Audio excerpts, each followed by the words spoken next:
அனைவருக்கும் வணக்கம். நம்மளுடைய மாடர்ன் சர்வே இன் தமிழ் யூடியூப் சேனலில் பல முக்கியமான அரசு ஆணைகளையும் அரசு அறிவிப்புகளையும் நம்ம வீடியோவாக அப்லோட் பண்ணிட்டே இருக்கோம். உங்கள் அனைவருக்கும் தெரியும். நம்ம அப்லோட் பண்ணக்கூடிய ஒவ்வொரு அரசு ஆணைகளும் அதற்கு யாருக்கு தகுந்த மாதிரி இருக்கோ அல்ல யாருக்கு தேவைப்படுமோ நீங்கள் அவங்களுக்கு அதை ஷேர் பண்ணுங்கள்.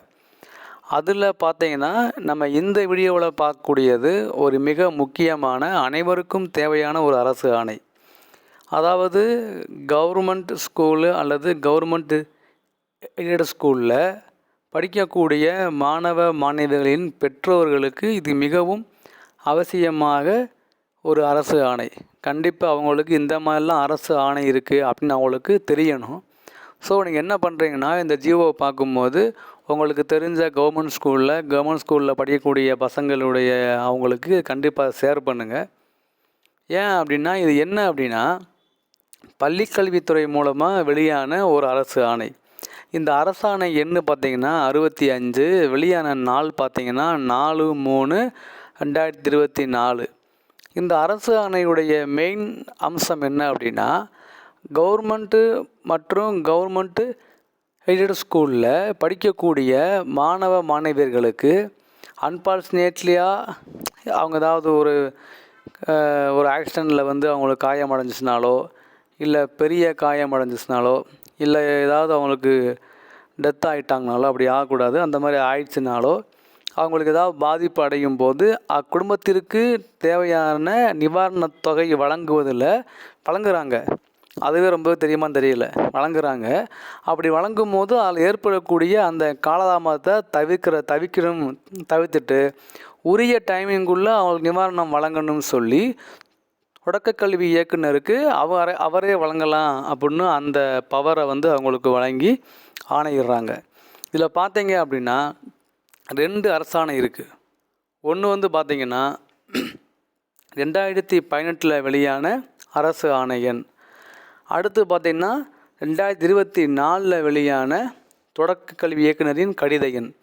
இதில் பார்த்தீங்க அப்படின்னா நம்மளுடைய ஃபஸ்ட்டு அரசாணையில் என்ன போட்டிருக்கு அப்படின்னா, அரசு மற்றும் அரசு நிதியுதவி பெறும் பள்ளிகளில் பயிலக்கூடிய மாணவர்களுக்கு ஏதாவது விபத்துகள்னால மரணம் அடைந்தால் அவங்களுக்கு 1,00,000 ரூபாயும், பலத்த காயமடைந்தால் 50,000 ரூபாயும், சிறிய காயமடைந்தால் 25,000 ரூபாயும் அவங்களுக்கு அந்த மாணவர்களுடைய பெற்றோர்கள் அல்லது அவர்களுக்கு நிவாரணத் தொகை பள்ளி கல்வித்துறையுமாக வழங்கணும்னு சொல்லி ஆணை வெளியிடப்பட்டிருக்காங்க.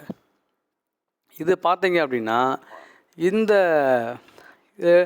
இந்த மாதிரி ஒரு சம்பவம் நடந்துச்சு அப்படின்னா அவங்க என்ன பண்ணுறாங்க, அது அவங்க பெற்றோர்களுக்கு வழங்கப்பட்டாலும் அது ரொம்ப உரிய காலத்துக்குள்ளே வழங்க முடியாத அளவுக்கு அந்த தள்ளி போகுது, காலதாமதமாகுது. ஸோ அந்த காலதாமதம் ஆகக்கூடாது.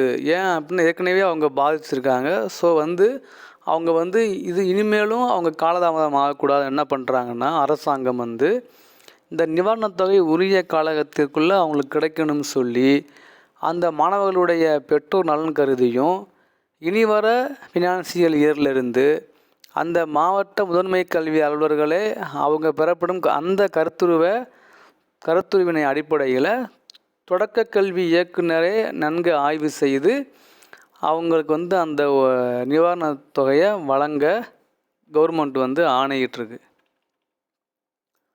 ஸோ இதனால் என்ன ஆகும்னா, ஏதாவது சம்பவம் நடந்துச்சு அப்படின்னா அவங்களுக்கு அவங்களே வழங்கலாம்.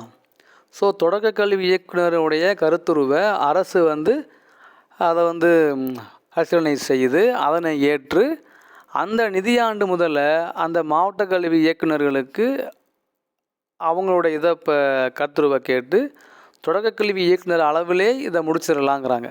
அதாவது அவர் அந்த ப்ராசஸ்லாம் ரொம்ப பயங்கரமாக நடந்து அது ஸ்லோவாகி அப்புறம் போகாமல் தொடக்க கல்வி இயக்குனருடைய கருத்துருவை மாவட்ட முதன்மை கல்வி அலுவலர் அவருடைய கருத்துருவை மேற்கொண்டு இவங்களுக்குள்ளேயே அதை முடித்து அந்த கன்சர்ன் தொடக்கல்வி அலுவலரே கல்வி இயக்குனரே வழங்கலாம் அப்படின்னு சொல்லி இந்த கவர்மெண்ட் இது பண்ணுறாங்க.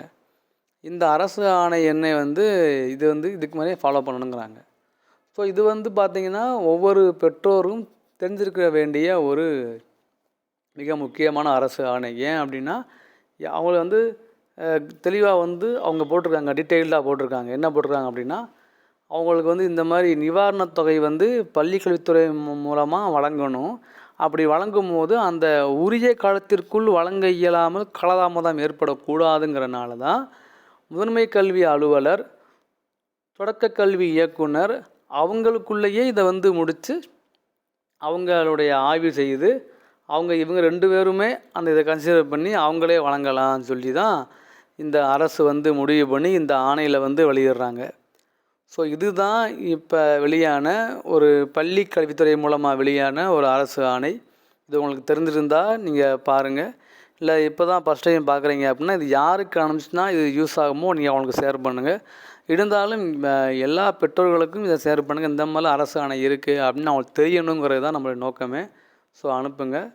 அதாவது இந்த மாதிரி புது புது ஜிஓக்களை நம்ம ப்ராப்பராக வீடியோவை அப்லோட் பண்ணலாம்.